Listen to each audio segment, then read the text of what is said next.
तो हेलो भाई दोस्तों, कैसे हैं आप लोग। उम्मीद करता हूँ अच्छे होंगे, स्वस्थ होंगे और अभी पढ़ाई एकदम तड़तड़ा के कर रहे होंगे। तो जैसा कि हम लोग पिछले वीडियो में आपदा प्रबंधन के बारे में बहुत अच्छे से पढ़ चुके थे, आज जस्ट उसके आगे हम लोग पढ़ने वाले हैं। जैसे पार्ट 2 तक आपदा प्रबंधन हम लोग पढ़ लिया था, आज उससे आगे हम लोग पार्ट 3 में पढ़ने वाले हैं। ठीक है, तो क्लास से बने रहें। अगर आप चैनल पर नए हैं तो प्लीज सब्सक्राइब कर दीजिएगा। आप कर रखे हैं पहले से तो कोई बात ही नहीं है, वैसे लाइक कर दीजिएगा। तो आज हम लोग पढ़ने वाले हैं, हमारा टॉपिक है, टॉपिक है हमारा टॉपिक है भूकंप। यानी आपदा पूरा क्लास 10th में कौन सा है, भूकंप है। क्लास 10th में पहले, उससे पहले वो चीज समझने पहले बहुत ध्यान दीजिएगा। आज का टॉपिक है हम लोग का भूकंप है। अच्छा, भूकंप का दूसरा नाम क्या है? भूकंप का दूसरा नाम पता है? आज तो खबर पढ़ते रहेंगे कि भूकंप भूकंप भूकंप नाम सुनते जो है, लेकिन भूकंप का दूसरा नाम नहीं पता, आज तक नहीं है। चलिए सर, पहले इसको समझते हैं, पहले चित्र के माध्यम से।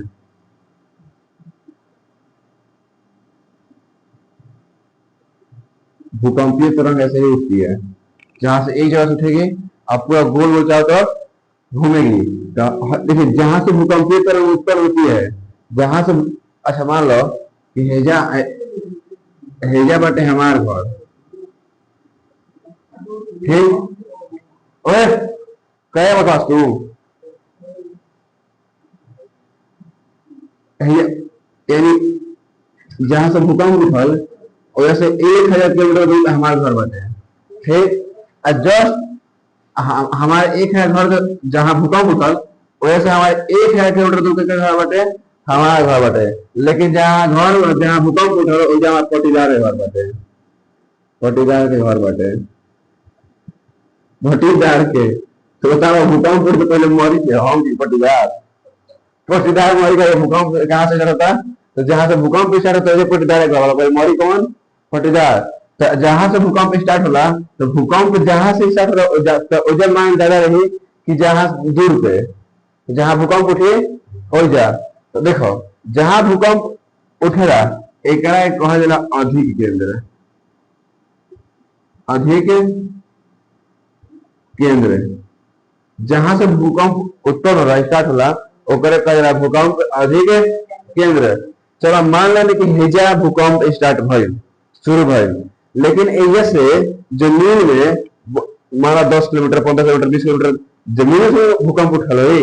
ये तो माना कि महसूस हो कि हाँ अभी एजा भूकंप आयल बा ऊपर सतह पे, लेकिन ऐसे तो नीचे, जमीन के नीचे तो भूकंप आयल नु। जन एक ऐसे मान लो जहां बानी जा, एक 5 किलोमीटर, 10 किलोमीटर, 20 किलोमीटर जमीन के अंदर पृथ्वी घसकल है, हल्का हल्का प्लेट घसकल है, तभी भूकंप उत्पन्न होले। तो यानी जहां भूकंप स्टार्ट हो ओकरा से जमीन से नीचे, जमीन के नीचे एकदम, जमीन के नीचे और जमीन के नीचे एकदम, जमीन के अंदर। तो एक है जहाँ पे जमीन के लास्ट कोना बा, जहाँ से भूकंप, जहाँ मतलब सबसे शुरुआत में भूकंप जहाँ पे उनके मतलब स्टार्ट हो, जहाँ से उत्पन्न होला, हाई का महसूस हो हमारा ऊपर, हाई हमको ऊपरी सतह महसूस हो कि हाँ हमारा भूकंप पहले घर मौसल।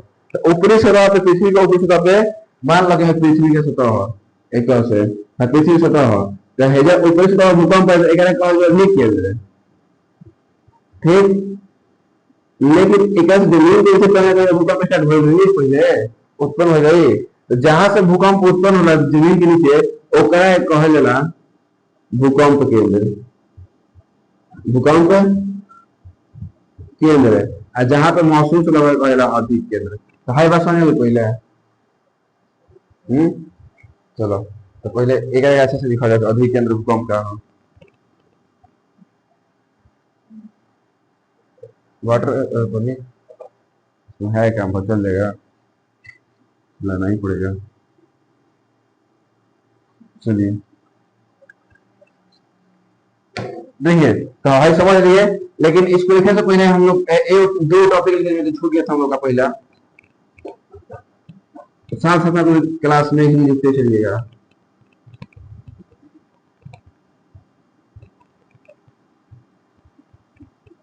दो टॉपिक छूट गया था, कौन कौन? तो एक हमारा टॉपिक छूट गया था पहला, एक नंबर देख लिखेंगे, जल संकट क्या है। जल संकट क्या है? जल संकट को इंग्लिश में बोलते हैं वाटर सिक्योरिटी, सेक्योरिटी सेक्रेसिटी वाटर सिक्योरिटी यानी जल संकट क्या है। तो देखो इसके लिए हम देख रहे हैं जल क्या है, इसको चलिए साथ में एक ऐसी एक ऐसी गंभीर स्थिति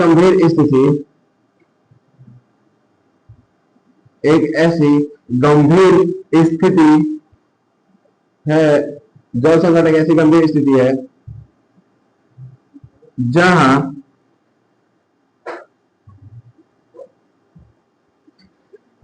जहां किसी क्षेत्र में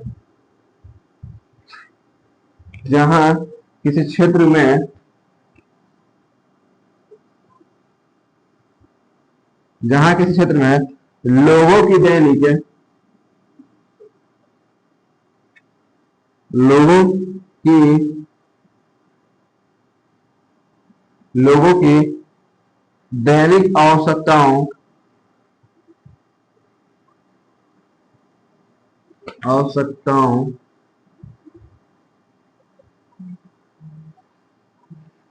एक ऐसी गंभीर स्थिति जहां किसी क्षेत्र में लोगों की दैनिक आवश्यकताओं जैसे कृषि और उद्योगों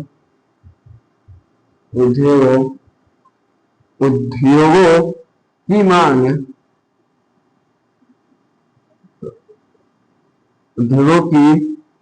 को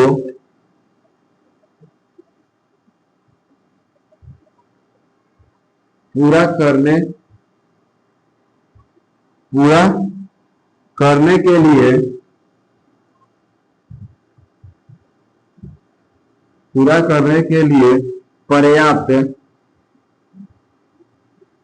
के लिए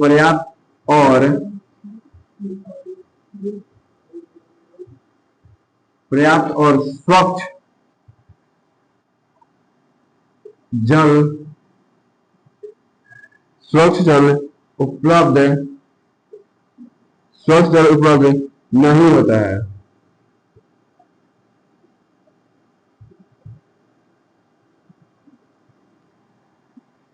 देखिए सबसे यहाँ पहले है का जल संकट यानी वाटर सिक्योरिटी।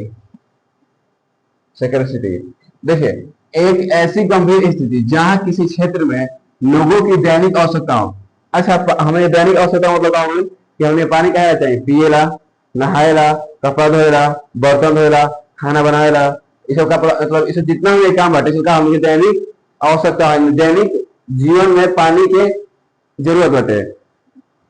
अगर मान लो कि हमने के पानी ही ना मिली तो क्या होगी, घर में खाना बन पाई, नहा पाइबो, कुछ पानी में हो ना सके, हमने ना खा ना सके, ना खाना खा सके नहीं, पानी के बिना तो हाथ धोए के, खाना खाए के, पिए के पानी यानी हर काम का खातिर बहुत ही मुश्किल हो जाए। बर्तन तो धोए खातिर, नहाए खातिर, सबसे बड़ा कृषि खातिर खेती कैसे होगी, कंपनी बड़ा उद्योग बड़ा बिजनेस कैसे चली, जितना सब उद्योग कंपनी बाटे अधिक सब में पानी की बहुत ज्यादा जरूरत बाटे। लेकिन अगर मान लो कृषि खातिर, हमने के दैनिक जीवन खातिर और कंपनी के उद्योग खातिर जो जल बाटे नहीं थे, मतलब जितना चाहिए उतना जल नहीं थे, चाहे जल बाटे लेकिन स्वच्छ नहीं थे, साफ जल नहीं थे, पिए लायक नहीं थे, तो यह स्थिति कहा जाए जल संकट यानी पानी की महामारी।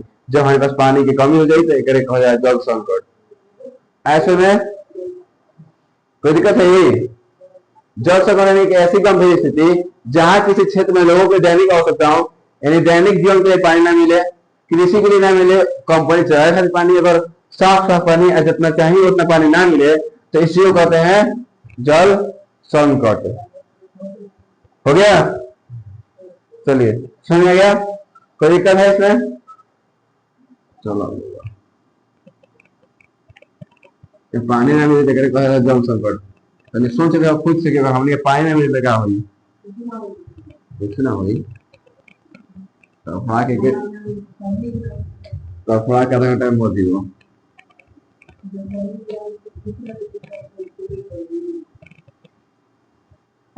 एगो आधा टॉपिक समझा, जल संकट खत्म हो गई। एक और लास्ट चल रहा है भूमिगत जल। भूमिगत जल जिसमें इंग्लिश बोलते हैं ग्राउंड वाटर। भूमिगत जल क्या है? देखिए भूमिगत जल यानी ग्राउंड वाटर क्या है?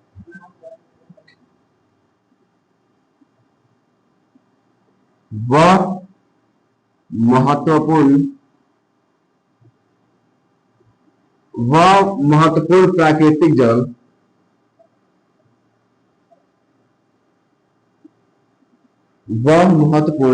प्राकृतिक जल प्राकृतिक जल है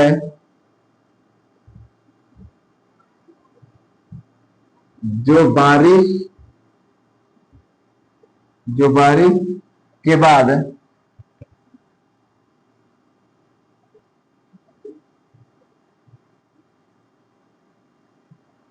के बाद जमीन के अंदर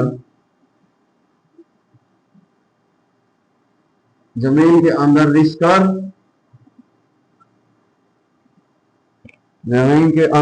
कर मिट्टी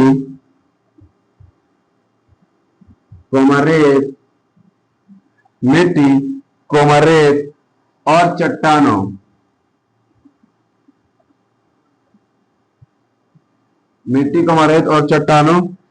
के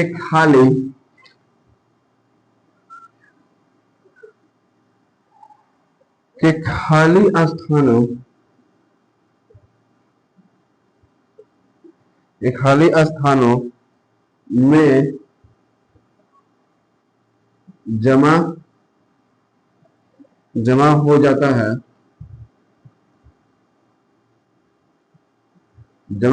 है तो उसे ही भूमिगत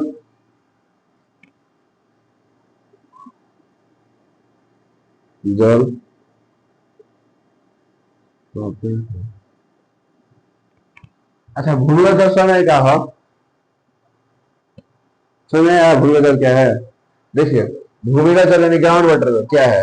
तो वह महत्वपूर्ण प्राकृतिक जल। अच्छा जब मान लो जाओ यह पृथ्वी का सतह हमनी के ठीक इनमें छोटा छोटा पहले रेत बा, फिर छोटा सा कंकड़ बा,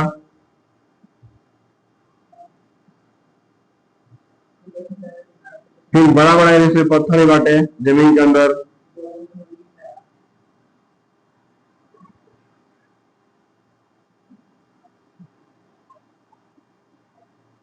बहुत कुछ बाटे।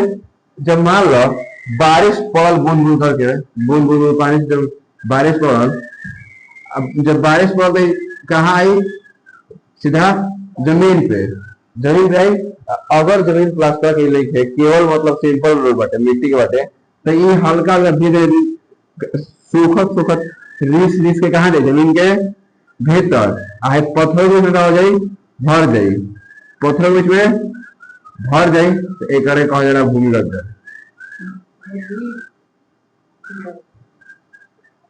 बारिश भय मिट्टी जमीन बाटे जब पानी सूख के जमीन पे अंदर चल गए और चट्टान बड़े चट्टान मिट्टी रेत इस सब बीच में अगर बैठ गए बीच में जाके एक जगह इकट्ठा हो गई ओकरे कहे भूमिगत जल जो का उपयोग कल चापाकल से निकाले करे भूमिगत जल के चाहे मोटर लगा के और चाहे बोरिंग लगा के भूमिगत जल के बाहर निकालने में उपयोग करे नहीं जा। ठीक भूमिगत जल है का तो वह प्राकृतिक जल। हाँ एक बात जब भूमिगत जल रहेला ये मानव निर्मित ना रहेला क्या रहेला प्राकृतिक यानी बारिश को तरफ से रहेला प्राकृतिक से रहेला। तो वह महत्वपूर्ण प्राकृतिक जल जो बारिश के बाद जमीन के अंदर रिस कर मिट्टी रेत और चट्टानों के खाली स्थान में जमा हो जाती है उसी को कहते हैं भूमिगत जल। यानी भूमि पर मिट्टी के अंदर पानी गोई अब पत्थर के नीचे रेत के नीचे बड़े पत्थर के नीचे बैठ के इकट्ठा हो पानी भर गए तो कहा जाएगा भूमिगत जल। लेकिन दिन पर प्रतिदिन हमें देखा कि भूमिगत जल का स्तर गिर चल रहा है पहले हमने गांव में 100 फीट का पानी आया रहे, आज हमें 150 फीट गराए पड़ता चापाकल खातिर, कम से कम कब पानी होता।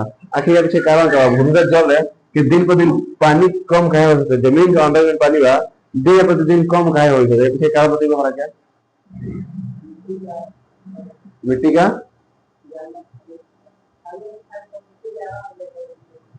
उससे कुछ नहीं होता है, खाली ऐसा नहीं होगा। देखो एक मेन कारण का बा कि मान लो मिट्टी के रोड बाटे, पहले क्या रहे मिट्टी के रोड, हमने के एकरा बना देले हाईवे प्लास्टर कर दिए पर। तू बताओ जब हाईवे प्लास्टर कर दिलो एक पानी गिरी तो जमीन और पानी जाई, रोड बाटे तो रोड पानी के अंदर जमीन ऋषि ना ऋषि, हमने एक छत बना देते या प्लास्टर कर देते हैं या। अब मान लो कि हर जमीन बा एकदम समाज चलो समझाओ, मान लो हर जमीन बा, ये जमीन पहले मिट्टी के रहे तो पानी होता रहे तो जमीन का चलत रहे। लेकिन हम कहनी कि मान लो कि हेजो घर बना लेनी, हेजो घर बना लेनी, सब जगह घर बना लेनी तो ऐसा तो छत हो गई। और पानी जब पहले गिरत रहे जहेजा ऐसे आवत रहे तो पानी पहले भरत रहे, लेकिन अगर सब छत बन गई तो अब सारा पानी कहाँ जाए? जमीन में जाए कभी? सब छत बनूंगा तो छत पे वाष्पकण के सीध से उड़ जाएगी पानी में। तो तू सोचो जब छत पे पानी आए, छत पे से चला गई, जमीन के अंदर रिस्क ना आए, चाहे ये पानी के अंदर नल में बहा दिल जा, पाइप लगा के नल लगा के पाइप नली में गिरा दिल जा, मतलब पानी का हो वेस्ट हो। तो हाँ पहले समझो, पहले पानी रहे बुनी पत रहे तो पहले पानी आउट रहे, लेकिन जब छत बन गई तो पानी जन हेजा पहले जल रहे हमें जल दिया रहे तो हमें उपयोग करते रही जा। लेकिन जब छत बन गई जब बारिश पड़ता है तो पानी के नीचे आते लिखे तो पानी को ना खत्म हुई कि ना हुई हुई। यही से दिन प्रतिदिन दर बाटे जब भूमि जल का स्तर गिर जा रहा। मेन कारण बाटे रास्ता करे के सब हाईवे चाहिए, सब छत चाहिए। पहले जमाने के रोड रहता कैसी रहता है, मिट्टी रोड रहता है तो मिट्टी के रोड में पानी रिस्क के अंदर चल जाता है। लेकिन अब अलकतरा के तो प्लास्टरा कईल तो हई हऊ आवता जो पानी जमीन के अंदर ना जाला, ऊपर से ऊपर रह जाला और सब पानी नाला में चल जाला। और सब भूमि जल का जमीन के अंदर जल को भूमि जल कहते हैं। चलिए अब इसके आगे देखेंगे। अब हमारा टॉपिक ही खत्म। अब हम जब भूकंप के बारे में सुनी का तो पहले से सुनने का तो बाहर से तो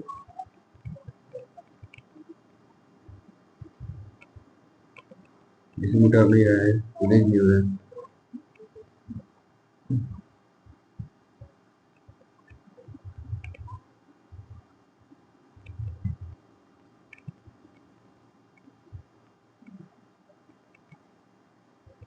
नहीं हो रहा है।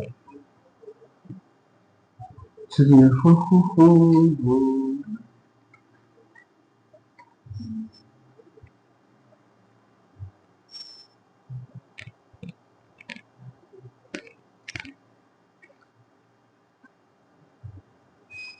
लाओ जी हुआ बोर्ड साफ नहीं हो रहा इसे।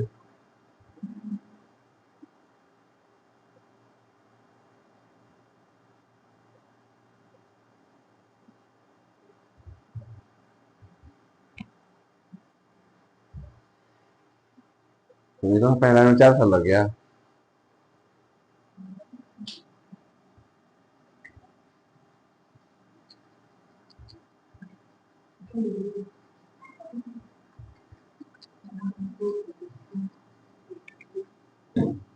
चलिए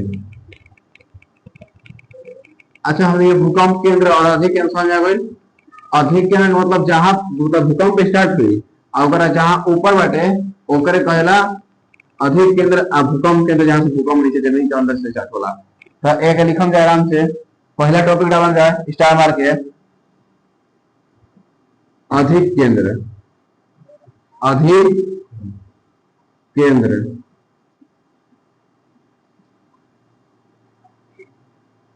चलिए चलिए चलिए अधिक केंद्र क्या है तो लिखिए पृथ्वी के ऊपर, लिखिए इसको पृथ्वी के ऊपर, पृथ्वी के ऊपर का वह सतह, पृथ्वी के ऊपर का वह सतह पृथ्वी के ऊपर का वह सतह जहां भूकंप का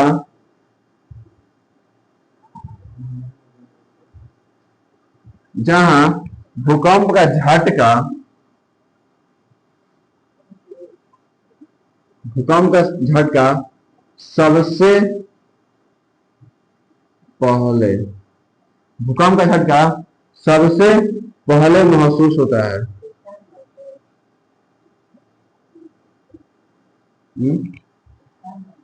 हाँ, स्टार मार्क है। अधिक केंद्र पृथ्वी के ऊपर का वह सतह जहां भूकंप का झटका सबसे पहले महसूस होता है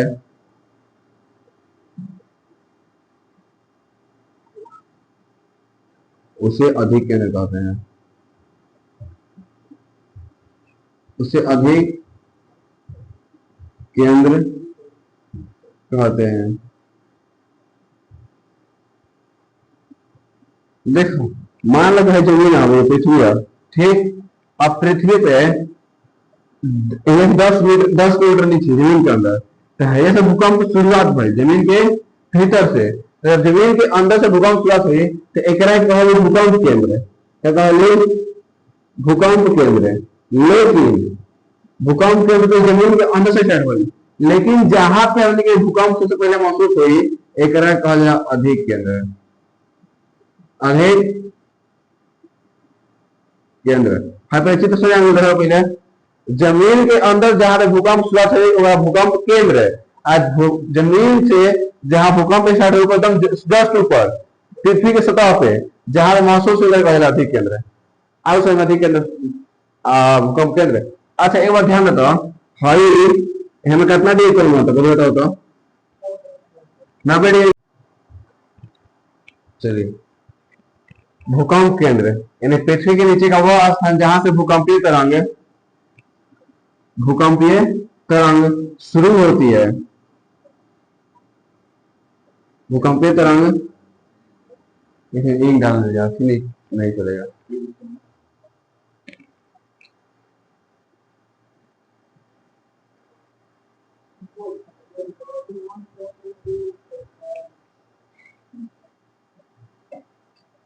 भूकंपीय तरंग शुरू होती है पृथ्वी के नीचे का वह स्थान जहां से भूकंपीय तरंग शुरू होती है उसे भूकंपीय केंद्र कहा जाता है।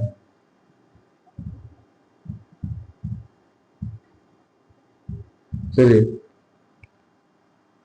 फिर इसमें लिखेंगे इसमें यह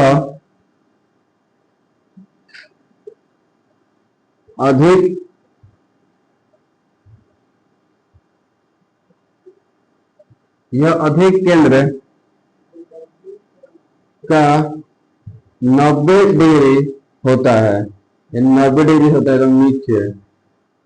चलिए,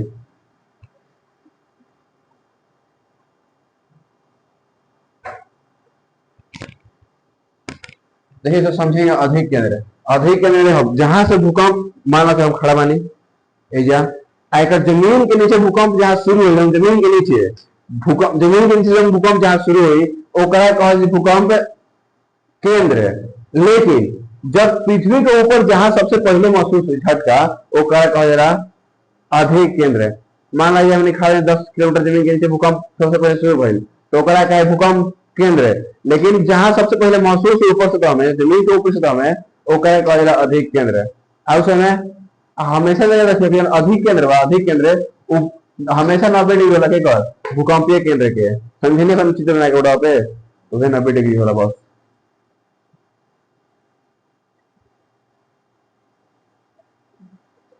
हो गया। जल्दी लिखिए।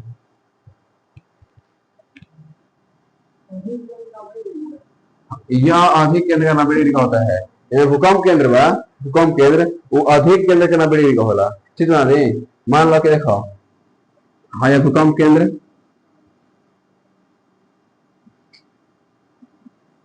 90 डिग्री कैसे हो रहा नीचे आई तो हवाई जब नीचे आई तो जमीन के नीचे कहाँ रहेला? भूकंप केंद्र। एक ऐसे जस्ट ऊपर है पृथ्वी सतह, तो पृथ्वी की सतह पे सबसे पहले जगह महसूस रहेगा क्या कहा जाएगा? अधिक केंद्र। तो हाई जगह भूकंप केंद्र, हाई पृथ्वी के ऊपर अधिक केंद्र, तो है ध्रुव तक 90 डिग्री कौन बनाता है? बस ये 90 डिग्री हो गई, कोई दिक्कत?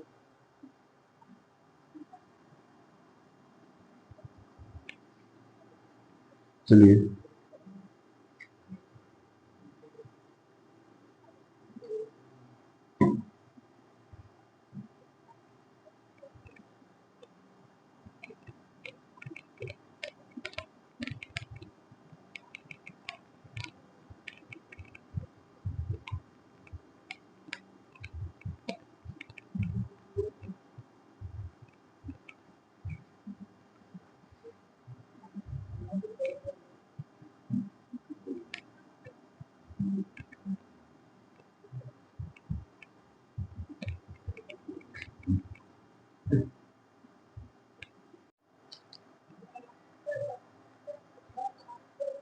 क्वेश्चन था कि भूकंप क्या है, तो हमने क्या किया? पृथ्वी में तापमान सूर्य चक्कर लगाती रहती है, तो लिखेंगे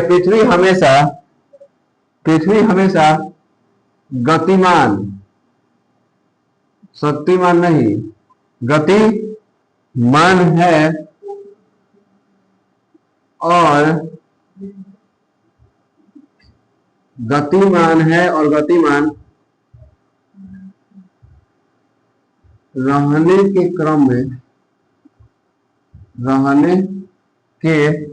क्रम में भूगर्भ यानी पृथ्वी के गर्भ में, मतलब बीच में पृथ्वी के भूगर्भ की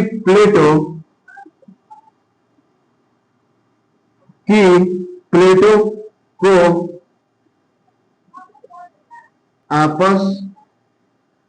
आपस में टकराना, आपस में टकराने से जो अचानक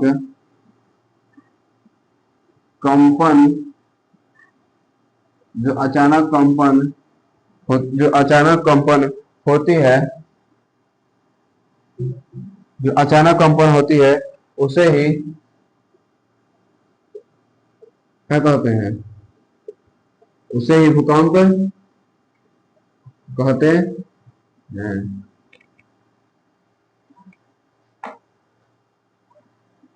भूकंप कहते हैं, इसका दूसरा नाम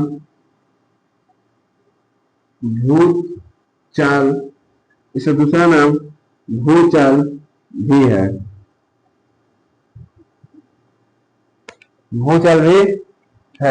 देखो हमने तो ये बात जान जाना था कि पृथ्वी हमेशा क्या रहेगा?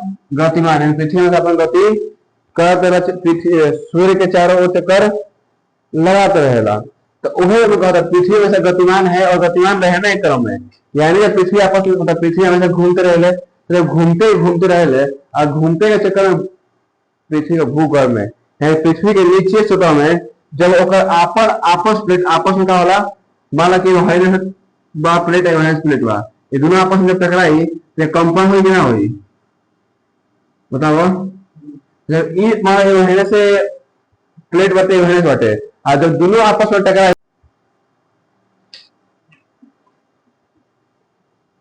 भूकंप क्या है? देखिए पृथ्वी हमेशा गतिमान है। चलिए क्वेश्चन है भूकंप क्या है? देखिए पृथ्वी हमेशा क्या होती है? गतिमान, यानी पृथ्वी पर हमेशा घूमत रहे, सूर्य के चारों चक्कर लगावत रहे, तो जब पृथ्वी हमेशा गतिमान रहती है और गतिमान रहने क्रम यानी गतिमान भी है, पृथ्वी घूमती है, घूमते घूमते क्या होगा कभी तो जमीन में 7 कमी सतह पहले 7 8 सतह वो आपस में एक दूसरे में क्या लगेगा? टकराए लगेगा। और जब दो चीज आपस में टकराए तो क्या होगा? वाइब्रेट यानी कंपन, आवाज कंपन हो जाएगा। जो कंपन अचानक जो कंपन होला, जो वाइब्रेट होला उन्हें कंपन के ही तो भूकंप कहा जाला। बात खत्म। अब भूकंप का दूसरा नाम क्या है? तो भूकंप का दूसरा नाम भूचाल भी कहते हैं। कोई दिक्कत है?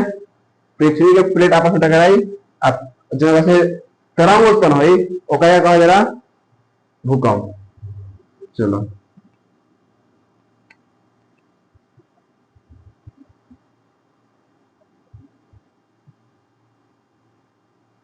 चलिए, अब इस आया पॉइंट पर दो पॉइंट लिखने हैं, पॉइंट।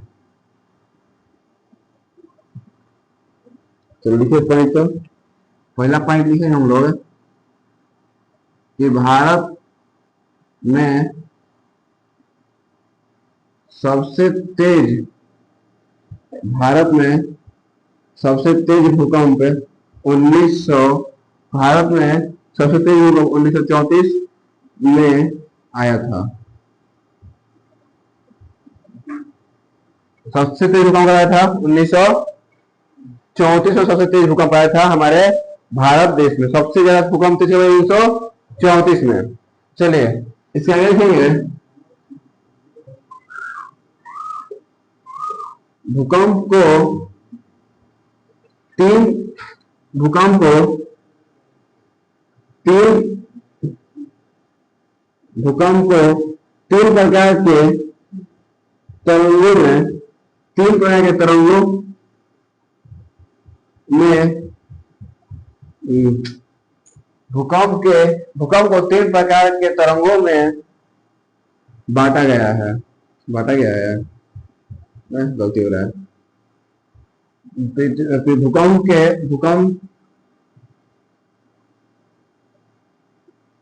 भूकंप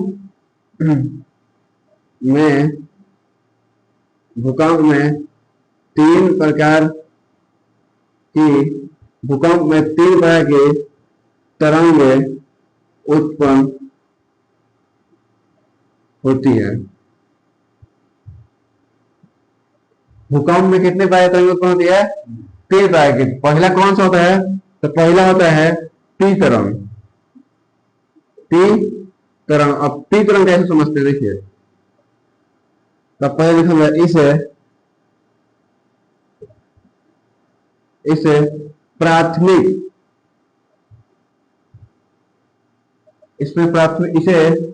तरंग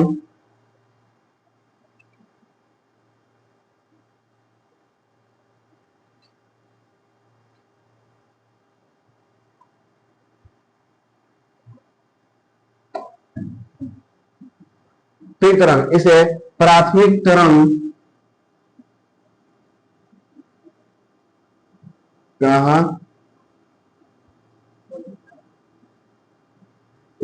तरंग कहा जाता है, जिसकी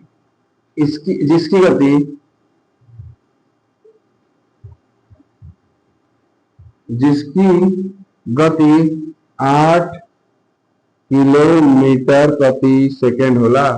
8 किलोमीटर प्रति सेकेंड होता है।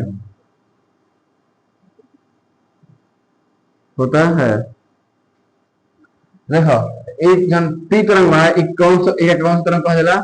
प्राथमिक तरंग कहा जाला। जो रफ्तार होला, जो गति होला, कितना होला? 8 किलोमीटर प्रति सेकेंड के दर से हो जाए। एक घंटा में एक सेकेंड में 8 किलोमीटर तय कर दे। एक सेकेंड में 8 किलोमीटर प्रति घंटा। फिर दूसरा पॉइंट लिखेंगे क्या? पहला होगा टी तरंग, दूसरा लिखेंगे एस तरंग। लिख रख देंगे। यह द्वितीयक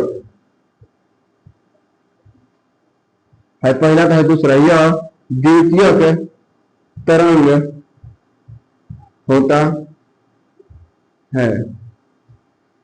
होता है। इसकी गति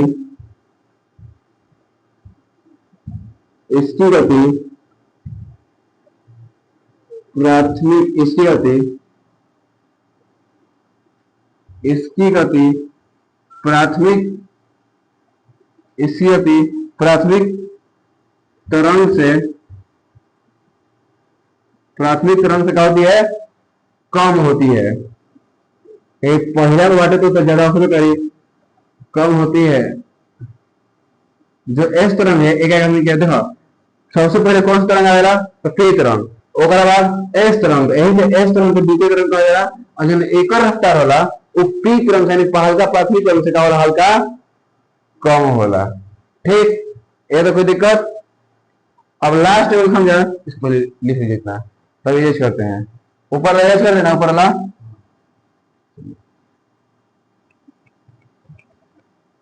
ऊपर लिख देते हैं। पी तरंग हो एस तरंग हो, लास्ट में पॉइंट आएगा एल तरंग। कौन सा तरंग? तीसरा वाला पॉइंट लिखेंगे एल तरंग। तो हाई प्रथमा द्वितीय तरीका होती तृतीय। यह दीर्घ तरंग, यह दीर्घ तरंग होती है। यानी दीर्घ मतलब बड़ी तरंग होती है, बहुत बड़ा होता है ये। आई भले देर से लेकिन बहुत बड़ा लेके आई। यह दीर्घ तरंग होती है। बस इतना है। तो एल तरंग, पी तरंग, एस तरंग। एल तरंग यह दीर्घ तरंग होती है, यानी सबसे लास्ट में आएगा। सबसे पहले कौन सा तरंग आएगा? पी तरंग, फिर एल तरंग, और सबसे लास्ट पी तरंग, फिर एस तरंग, और सबसे लास्ट में एल तरंग। एल तो कोई दिक्कत था? अच्छा ही तो पृथ्वी की सतह पर इतना हो गया ना, ये छोड़े ना।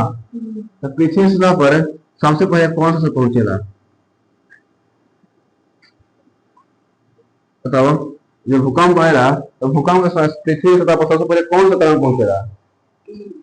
क्या कि पी सबसे पहला बाटे, तो लिखम जा भूकंप के समय, भूकंप के समय पृथ्वी की सतह पर, पृथ्वी की सतह पर सबसे पहले, सबसे पहले पी पी लिखा है प्राथमिक, पी यानी प्राथमिक तरंग पहुंचती है।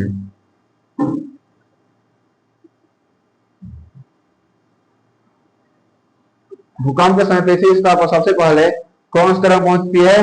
तो पी तरंग यानी प्राथमिक तरंग। अच्छा ये बताओ, पहुंचल सबसे पहले पी। अच्छा हाँ बोले काम का होला गड़बड़, यानी जल्दी काम शैतान के। अब सबसे पहले पी तो आ तो गई ना।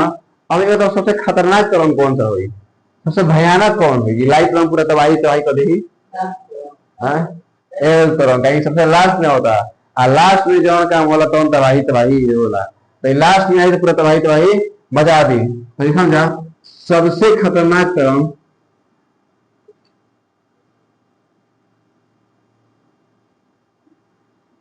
सबसे खतरनाक तरंग एल तरंग होती है। आज तो पूरा तबाही तबाही मचा दी एल तरंग। लास्ट में आई लेकिन मार एकदम खोपड़ा खोपड़ा हिला देगी। चलो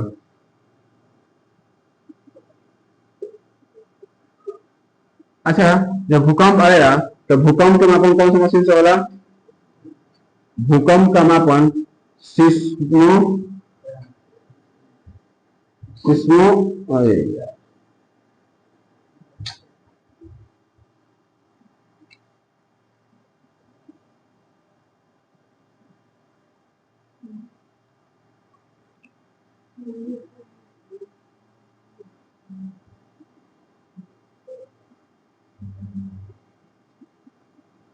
सिस्मो ग्राफ कहिए चाहे सिस्मो मीटर कहिए।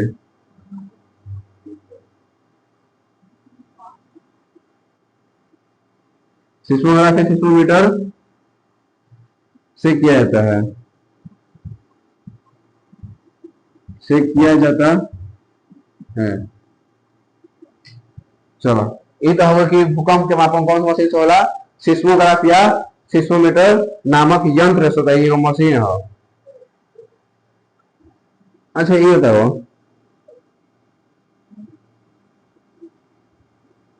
भूकंप की तरंगों का अध्ययन, तरंगों का अध्ययन सिस्मोलॉजी कहलाता है। सिस्मोलॉजी कहलाता है। देखो सिस्मोलॉजी का मतलब क्या हुआ कि जैसे के मैथ पढ़ने जा मैथमेटिशियन कहने जा, साइंस पढ़ने जा साइंटिस्ट कहने जा, बायोलॉजी पढ़ने तो बायोलॉजियन कहने जा। ओकरे बारे में अगर तो भूकंप के तरंग के बारे में पढ़त रहो, जब भूकंप के तरंग उठा तीन गो एल तरंग, पी तरंग और एस तरंग, तो जो एकरा बारे में बहुत अच्छे से पढ़ाई करला, ध्यान लगा के ओकरा कहा जाला सिस्मोलॉजी कहा जाला, जो एकरा बारे में पढ़ाई करला। एंड द लास्ट पॉइंट कि भूकंप की तीव्रता, यानी भूकंप कितना तेज आई रहे, 5 10 कितना तेज आई रहे। तो भूकंप की तीव्रता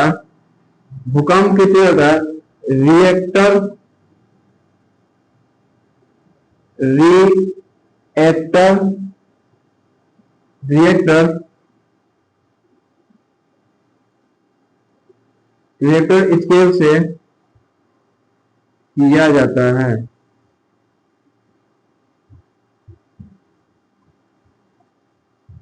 रिएक्टर स्केल से किया जाता है। सब समझ वाली कोई दिक्कत नहीं है? चलो तो आज खातिर इतना रह दो, क्योंकि जितना ज्यादा है पढ़े के उतना सबको लिख के अच्छा से और पूरा कंठस्थ एकदम घर से इसको अच्छे से तैयार कर लेना है, याद कर लेना है। तो आज के लिए इतना ही, हम लोग मिलते हैं अगले वीडियो में और पूरे क्लास को माता सरस्वती के चरणों में समर्पण करते हुए आज की क्लास को करते हैं the end. Bye bye, take care and love you.